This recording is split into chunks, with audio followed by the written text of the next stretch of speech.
Friend, आज के video series के अंदर हम डिस्कस करने वाले हैं काफी इंटरेस्टिंग टॉपिक को in the subject of cloud computing. जिस टॉपिक का नाम है बिग टेबल।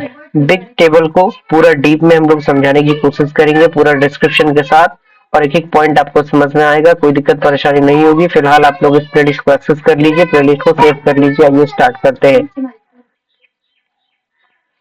तो आइए स्टार्ट करते हैं। पॉइंट कह रहा है कि big table is a distributed scalable no SQL database system developed by Google. यानी जो बिग टेबल है एक प्रकार का डिस्ट्रीब्यूटेड स्केलेबल नो एसक्यूएल यानी structured query language database system है, जो कि डेवलप किया गया था गूगल के द्वारा।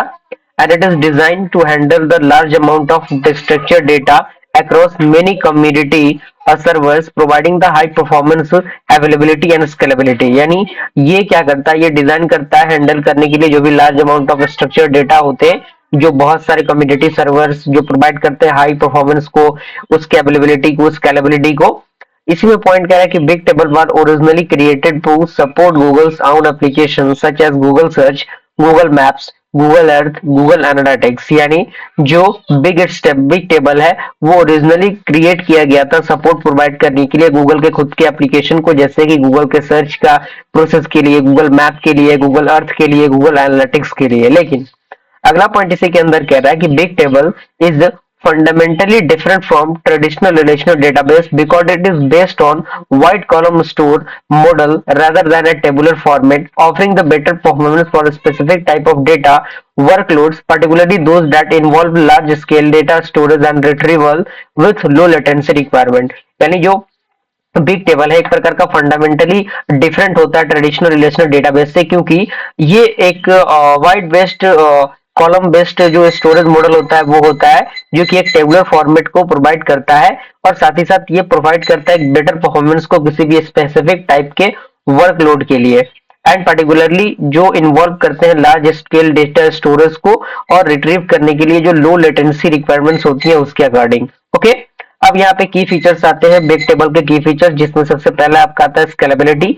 और ये सारे जो की फीचर्स है, सारी की फीचर्स सारे चीजों में थोड़ा सा कॉमनली मिल जाते हैं, तो इसीलिए ज्यादा चीजों को मैं समझाऊंगा नहीं यहाँ पे, क्योंकि छोटे छोटे पॉइंट्स आप खुद से ही पढ़ के इन चीजों को समझ सकते हैं।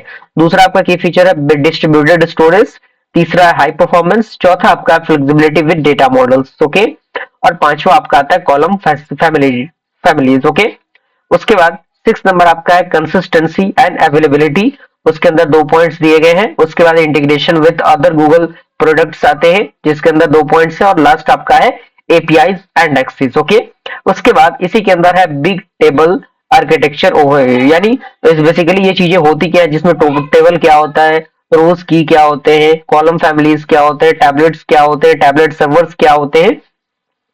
तो टेबल बेसिकली जो कह सकते हैं कलेक्शन ऑफ रो इंडेक्स्ड होता है, जो कि रो की के अकॉर्डिंग आइडेंटिफाई होते हैं, और each row contents multiple columns. यानी हर एक जो रो होता है वो कंटेंट करता है मल्टीपल कॉलम्स को, and columns are grouped into the column families. यानी जो कॉलम्स होते हैं वो ग्रुप होते हैं कॉलम फैमिलीज में। इसी के अंदर पॉइंट कह रहा है रो की, इसके अंदर कह रहा है कि each rows is uniquely identify by row की।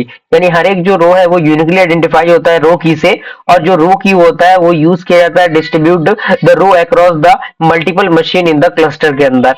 तीसरा आपका आता है कॉलम फैमिली, जिसके अंदर कह रहा है groupings of columns that are stored together to optimize performance.